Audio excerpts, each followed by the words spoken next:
everybody. Today we're going to talk about the central role of nitric oxide in functional medicine outcomes. I am Beth Shirley, and I am a compounding pharmacist and a certified clinical nutritionist. So why is nitric oxide essential? It regulates all cardiovascular function and homeostasis, circulation and microcirculation, which means nitric oxide touches every single cell. It's critical to sexual function, the vasodilation, and innervates erectile tissue in men and women. The red blood cells require adequate nitric oxide in order to deliver the oxygen to the cells. Supports neurotransmitter function, regulates the gastrointestinal function, including gastroparesis, the mucus layer, the circulation to absorb the nutrients, helps activate the GLUT4 receptor in order to translocate and bring glucose into the cell. It controls the efficiency of the mitochondria in the generation of energy and the generation of hormones. Pregnenolone's metabolism starts in the mitochondria. It's required for stem cell mobilization and differentiation. Regulates the immune system function, regulates the inflammatory response, and scavenges free radicals. Modifies platelet activation and aggregation. This is a clotting issue. And supports telomerase activity and this has everything to do with longevity. So how do we make nitric oxide? We've got two different pathways. The first pathway, the arginine-NOS pathway, oxidizes arginine and oxygen through the NOS enzyme to make nitric oxide. And finally, it oxidizes into nitrate and nitrite. And then we've got the nitrate pathway. So we've got the nitrate and nitrite from the arginine pathway, plus whatever we get in our diet or supplementation. The nitrate is swallowed, so it goes into the circulation, gets concentrated in the salivary glands. The salivary glands release the nitrate, and we've got good anaerobic bacteria on the dorsal aspect of our tongue that has nitrite reductase capacity. So these bacteria will reduce that nitrate to nitrite. The nitrite is swallowed. In the acidic environment of the stomach, some of the nitrite is reduced further to nitric oxide, but most of the nitrite is absorbed, circulates around, and we have different nitrite reductases in tissue to make nitric oxide on an as-needed basis. Hypoxia stimulates these nitrite reductases as well as acidity. So as we age, our ability to make nitric oxide through that eNOS pathway decreases. And with the first graph, you can see that as women, we hold on to our ability to make nitric oxide a lot longer than the men, till we reach menopause age. And estrogen stimulates that eNOS to make nitric oxide.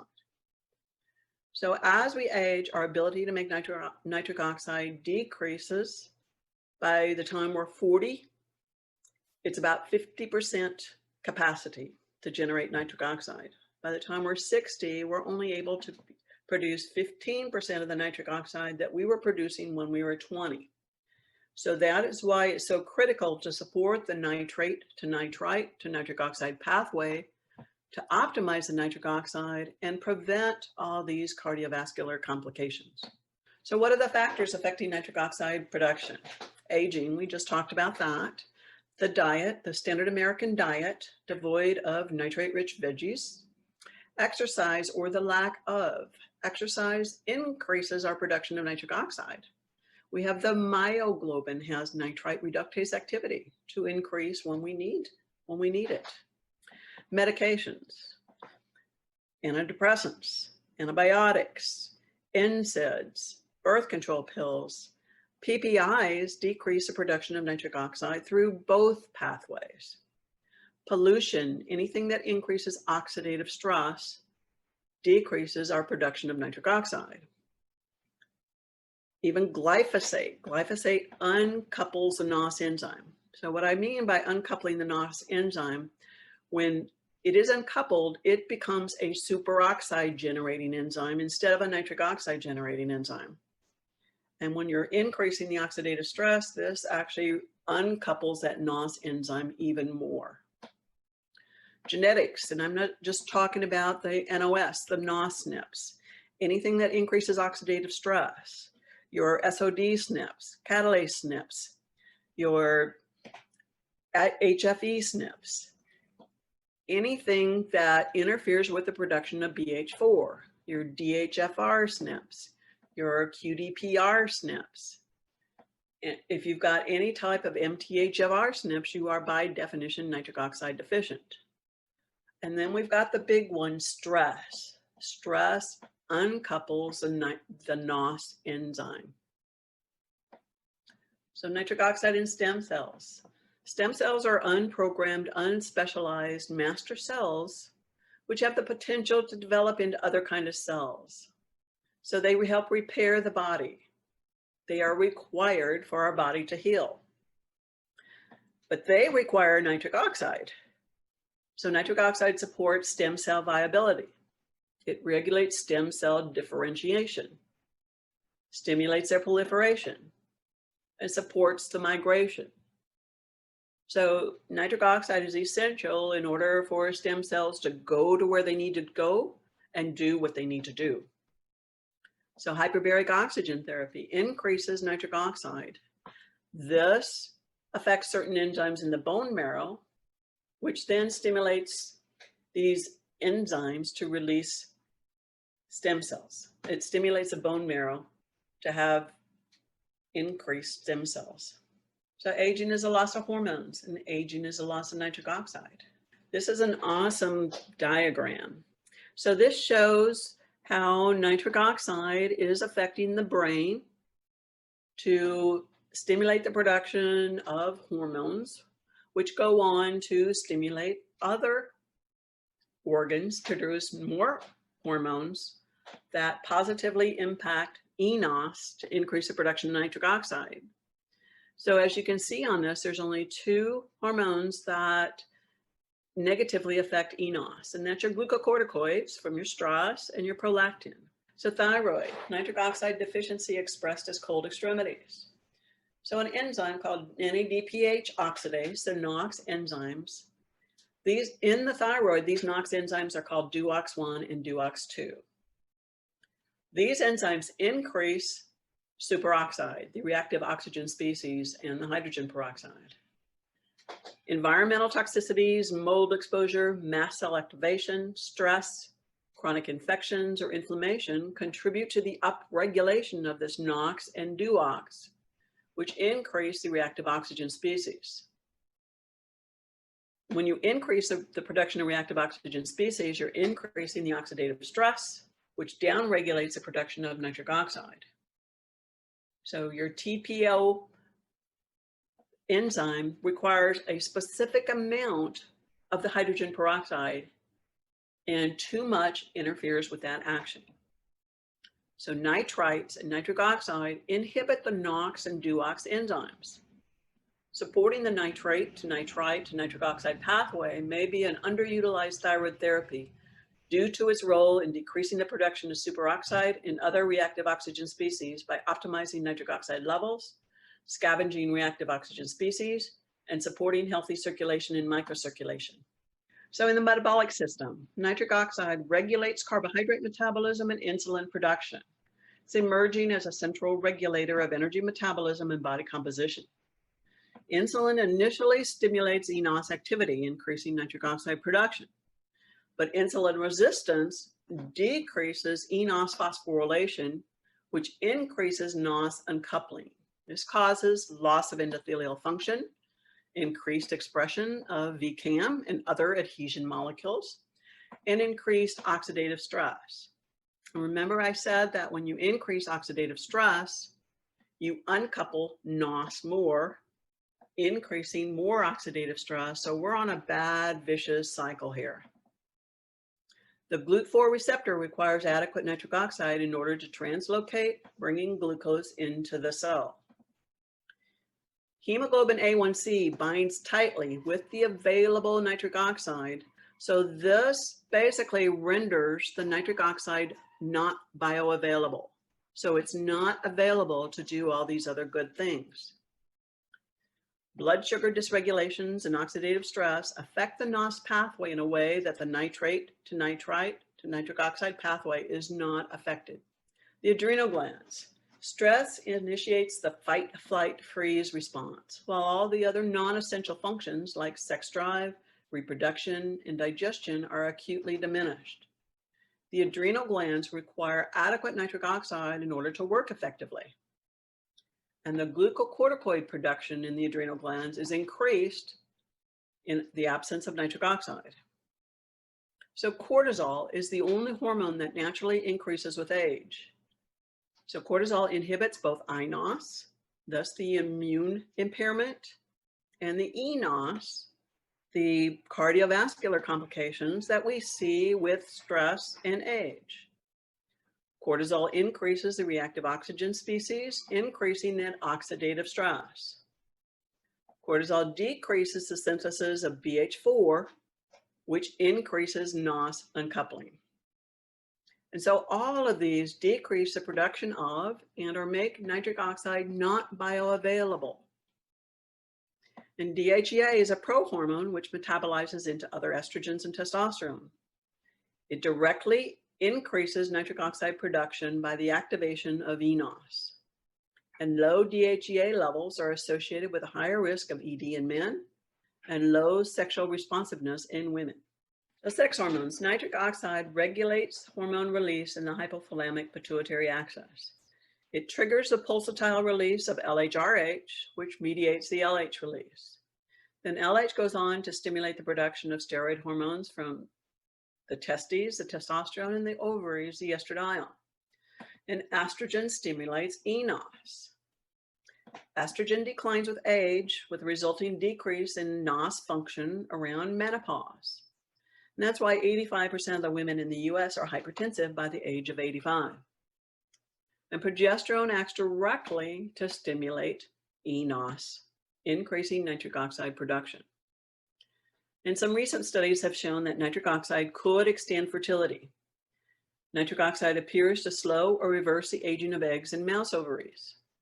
Studies suggest that nitric oxide may help women in their 30s and 40s remain fertile longer and increase their chances of having healthy babies. ED is ED. Erectile dysfunction is endothelial dysfunction. Often ED is one of the first signs of cardiovascular disease. So erectile dysfunction happens in about 20% of all adult males, between 30 and 50% of males between 40 and 70 years old, and more than 60% of men older than 70 years old. So nitric oxide plays a critical role in the initiation of the pressure for the erection and activates soluble guanyl cyclase to increase the cyclic GMP.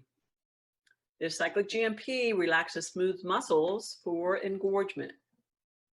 The PDE5 inhibitors like Viagra and Cialis prolong the action of cyclic GMP to extend erections.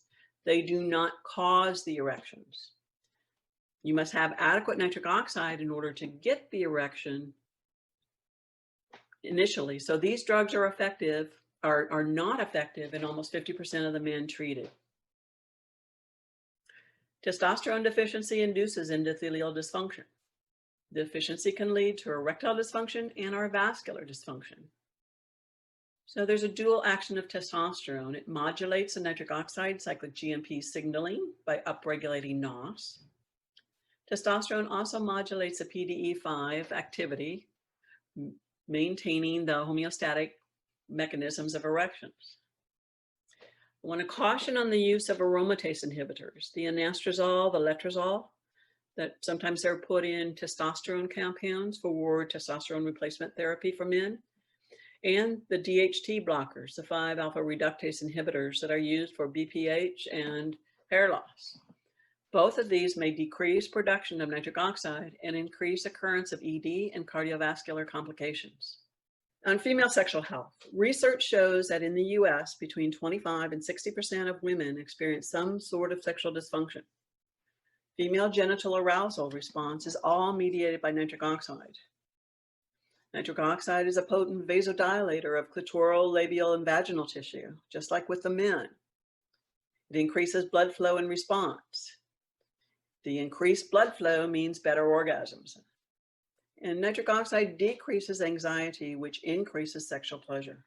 So nitric oxide acts like a neurotransmitter in the brain, modulating the release of oxytocin and LHRH. Both of these are central in the modulation of sexual behavior.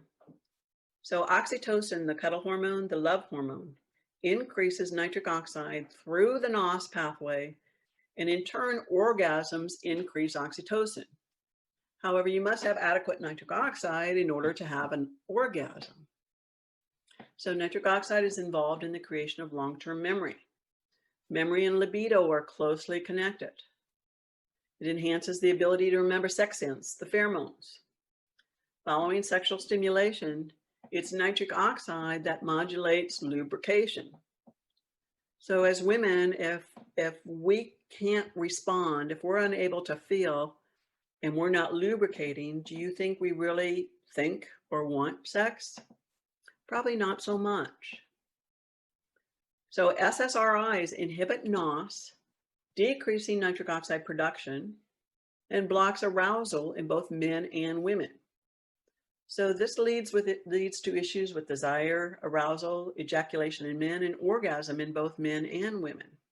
Polycystic ovarian syndrome, PCOS, is related to insulin resistance, diabetes, obesity, oxidative stress, inflammation, and cardiovascular disease.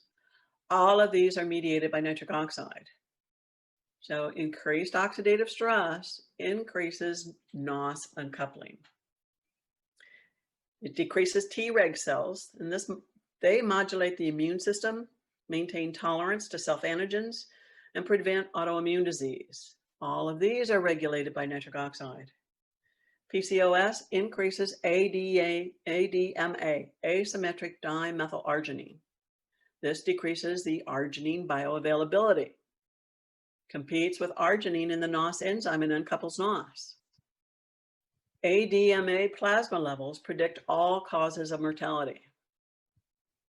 And the allopathic treatment for PCOS is birth control pills, but birth control pills uncouple NOS, decreasing the production of nitric oxide, increasing the oxidative stress, increasing this bad, vicious cycle. And brain health. Blood flow to the brain carrying oxygen, nutrients, and glucose, removal of waste can affect brain performance, cognition, and sense of well-being. Nitric oxide is released during enhanced neuronal activity to mediate cerebral blood flow. Nitric oxide decreases neuronal inflammation and oxidative stress. So inflammation and oxidative stress are primary drivers of most chronic diseases, including mental health issues. So nitric oxide may be involved in the regulation of anxiety. Anxiety and depression are associated with low levels of BDNF. But nitric oxide mediates the neuroprotective actions of BDNF to promote neuronal survival and stimulates a process of neurogenesis, which enhances learning and memory. Nitric oxide plays a role in synaptic plasticity, which positively influences mood. Nitric oxide in the brain, it increases the GABA, the little calming neurotransmitters. So nitrates increase the production of BH4. This increases the production of the neurotransmitters serotonin, melatonin, dopamine, norepinephrine, epinephrine. And supporting the nitrate to nitrite to nitric oxide pathway will decrease oxidative stress and inflammation. And I know we keep coming back to this oxidative stress and inflammation, but it plays a huge role in the way the way our body functions. So sleep, mental health and sleep patterns have a complex and important relationship in regulating mood and emotions. REM sleep plays a significant role in maintaining emotional well-being and psychological balance. Nitric oxide regulates the release of acetylcholine and consequently the occurrence of REM sleep. When we lose the ability to produce adequate nitric oxide, sleep becomes disturbed. And decreased nitric oxide from aging is linked to impaired circadian rhythm. So in summary, nitric oxide production naturally declines with age, reducing to about 50% by the time we're 40, and as little as 15% by the time we're 60. So supporting the nitrate to nitrite to nitric oxide pathway not only increases nitric oxide directly, It helps recouple that NOS, which decreases oxidative stress. So we've got a good cycle starting there.